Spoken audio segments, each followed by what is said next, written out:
ಹುನಗುಂದ ಬಸವ ಮಂಟಪದಲ್ಲಿ ಲಿಂಗೈಕ್ಯ ಎಸ್.ಆರ್. ಕಾಶಪ್ಪನವರ 24ನೇ ಪುಣ್ಯಸ್ಮರಣೆ, ಸಾಧಕರಿಗೆ, ವಿದ್ಯಾರ್ಥಿಗಳಿಗೆ ಸನ್ಮಾನ.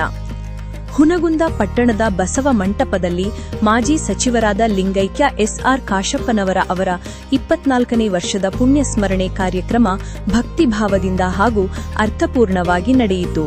ಕಾರ್ಯಕ್ರಮದ ಆರಂಭದಲ್ಲಿ ಲಿಂಗೈಕ್ಯ ಎಸ್.ಆರ್. ಕಾಶಪ್ಪನವರ ಅವರ ಭಾವಚಿತ್ರಕ್ಕೆ ಪುಷ್ಪನಮನ ಸಲ್ಲಿಸುವ ಮೂಲಕ ಗೌರವ ಅರ್ಪಿಸಲಾಯಿತು.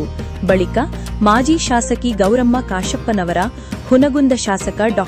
ವಿಜಯಾನಂದ ಎಸ್. ಕಾಶಪ್ಪನವರ, ಶ್ರೀಮತಿ ವೀಣಾ ವಿ. ಕಾಶಪ್ಪನವರ, ದೇವಾನಂದ ಕಾಶಪ್ಪನವರ, ವಿವಿಧ ಮಠಗಳ ಪೂಜ್ಯರು ಹಾಗೂ ಗಣ್ಯರು ಜ್ಯೋತಿ ಬೆಳಗಿಸುವ ಮೂಲಕ ಕಾರ್ಯಕ್ರಮಕ್ಕೆ ಚಾಲನೆ ನೀಡಿದರು.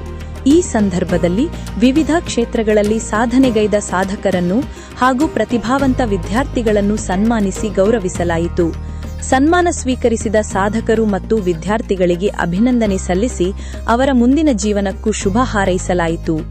ನಂತರ ನಡೆದ ಸಭೆಯಲ್ಲಿ ಪೂಜ್ಯರು, ಗಣ್ಯರು ಹಾಗೂ ವಿವಿಧ ಮುಖಂಡರು ಲಿಂಗೈಕ್ಯ ಎಸ್.ಆರ್. ಕಾಶಪ್ಪನವರ ಅವರ ಜನಪರ ಸೇವೆ, ಅಭಿವೃದ್ಧಿ ಕಾರ್ಯಗಳು ಮತ್ತು ಸಮಾಜಮುಖಿ ಚಿಂತನೆಗಳನ್ನು ಸ್ಮರಿಸಿ ಮಾತನಾಡಿದರು. ಹುನಗುಂದ ಶಾಸಕ ಡಾ.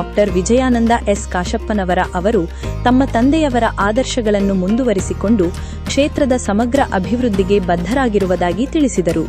ಕಾರ್ಯಕ್ರಮದಲ್ಲಿ ಅನೇಕ ಗಣ್ಯರು, ಸಾರ್ವಜನಿಕರು, ಕಾರ್ಯಕರ್ತರು, ವಿದ್ಯಾರ್ಥಿಗಳು ಹಾಗೂ ವಿವಿಧ ಸಂಘ ಸಂಸ್ಥೆಗಳ ಪದಾಧಿಕಾರಿಗಳು ಉಪಸ್ಥಿತರಿದ್ದು ಲಿಂಗೈಕ್ಯ ಎಸ್.ಆರ್. ಕಾಶಪ್ಪನವರ ಅವರಿಗೆ ಭಾವಪೂರ್ಣ ನಮನ ಸಲ್ಲಿಸಿದರು.